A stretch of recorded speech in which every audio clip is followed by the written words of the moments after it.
What's going on, guilty guys and gals?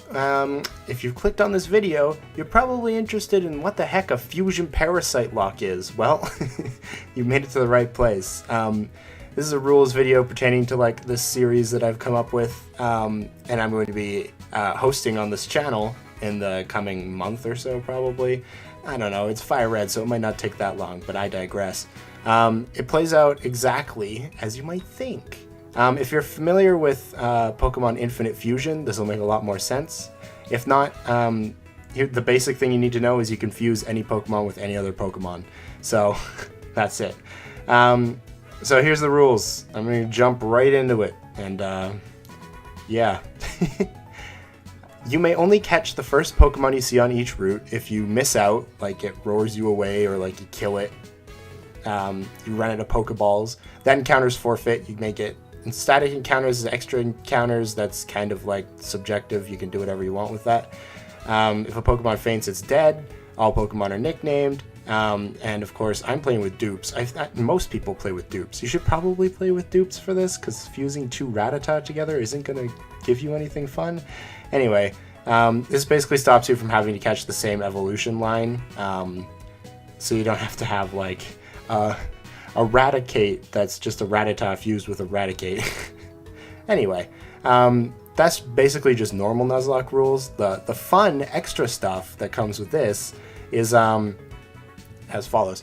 You may only catch non-fused Pokemon, and this is because upon a Pokemon's death, they must be fused with the closest non-fused Pokemon in your party, either to the left of them or to the right. You kind of set that at the beginning. Meaning, if a Pokemon is sitting in your top right slot, here, let me actually go over like an example. So I have Pidgey and Squirtle. Those are my two Pokemon. If Pidgey dies in battle, it must be fused with Squirtle. Then, if you only have two Pokemon, it doesn't matter which way you've chosen. If there's no Pokemon on the other side, it wraps around to the last Pokemon in your party, and so it would still fuse with Squirtle. If I had three Pokemon, like Pidgey, Squirtle, and Metapod, set up like this in your party, it would fuse with Metapod because he's the next Pokemon on the left, technically. He's, if you like, count from the bottom.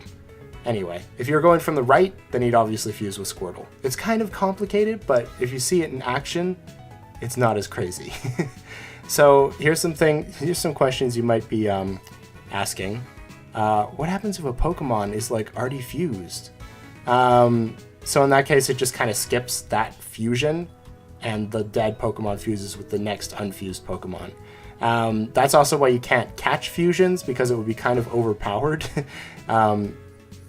And in that route, what happens to fused Pokemon when they die? They die. That's the end of it. You can't fuse fused Pokemon, at least not yet. They say in the patch notes they're trying to do triple fusions. That would be crazy. But as of this moment when I'm making the video, you cannot.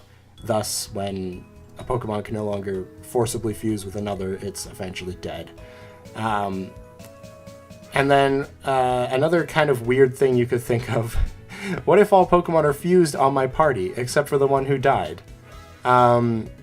And that's kind of something you could come up with yourself as well. For my playthrough, I'm going to be fusing them with the first unfused Pokemon in my box.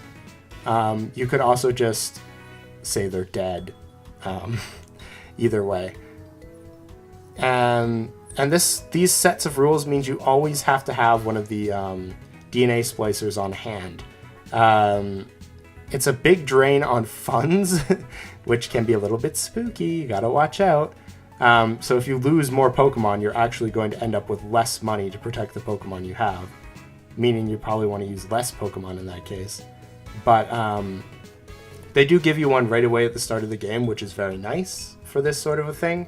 That way you don't have to waste all your beginning money on one. But yeah, you should always have one on hand.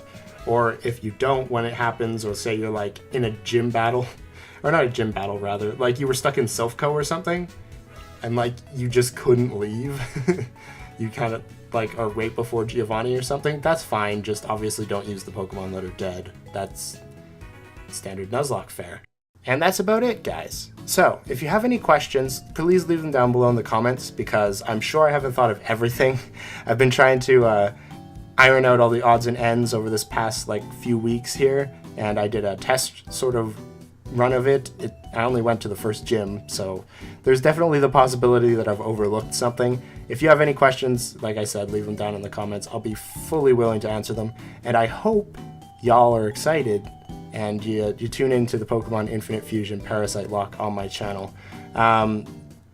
If you're watching this, there's probably, and it's in the future, there's probably a playlist link in the description with however many episodes of the Parasitelocke are up. If you really want to see it in action, that's where you'll want to go. Anyway, thanks so much for listening to me ramble for a few minutes here, and hope to see you soon. Bye-bye.